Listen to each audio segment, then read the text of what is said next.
गांधारी गुप्ता, खंड 2, प्रतिलेखन संख्या 105, 80 शब्द प्रति मिनट। महोदय, पिछले कुछ दिनों से हमारे देश में बाल दास्ता विरोधी आंदोलन लगातार मुखर संगठित और व्यापक हुआ है। इसके नतीजे भी सामने आए हैं। इसके प्रति बाहरी दबाव भी है, लेकिन स्त्रियों के कम होते जाने के खिलाफ ना तो देश में कोई संगठित आंदोलन है और ना ही कोई बाहरी दबाव। जिस प्रकार बाल दास्ता का संगठित विरोध हो रहा है, उसी तरह स्त्रियों के गायब होने का क्यों नहीं।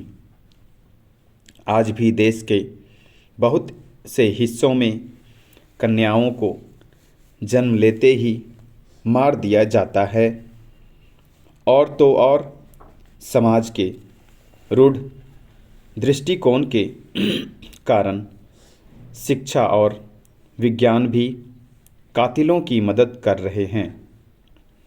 प्रसव पूर्व लिंग निर्धारण की बढ़ती हुई लोकप्रियता और इस परीक्षण के पक्ष में दिए जाने वाले तर्क हमारी सामाजिक संरचना की अभिव्यक्ति है।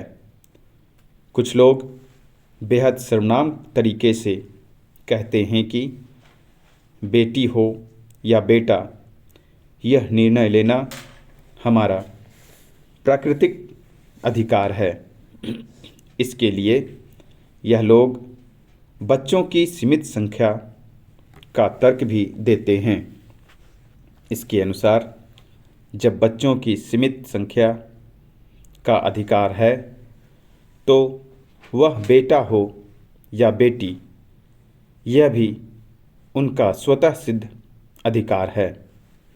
कुछ लोग यह तर्क भी देते हैं कि ऐसे बच्चों को जन्म देकर क्या फ़ायदा, जिसके साथ आजीवन असुरक्षा का भय जुड़ा रहे। उनके अनुसार ना तो बेटी घर में सुरक्षित है, ना बाहर, ना वह शादी से पहले सुरक्षित है और ना शादी के बाद, ना वह पढ़ाई लिखाई के स्थान पर सुरक्षित है और ना ही कामकाज के स्थान पर, ना वह परिजनों से सुरक्षित है और ना ही अन्यों से। फिर भी इस असुरक्षा के आतंक में क्यों जिया जाए? कितना बर्बर और आदिम है यह तर्क की रोग का उन्मूलन ना हो तो रोगी को ही खत्म कर दिया जाए। क्यों नहीं हम उन तमाम कारकों के विषय में सोचते जिनके कारण बेटियां असुरक्षा और आतंक के साये में जीने को विवश हैं। क्यों नहीं हम उन तमाम रूढ़ियों, मान्यताओं, संदर्भों और परंपराओं के खिलाफ बगावत करते जो बेटियों को आवंचित बनाती है।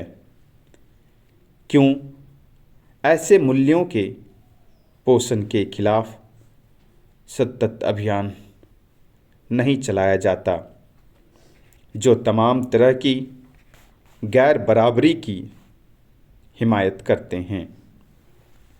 क्यों ऐसी मान्यताओं का पोषण नहीं किया जाता जो यौन आधारित असमान रूढ़ियों का खंडन करती हैं?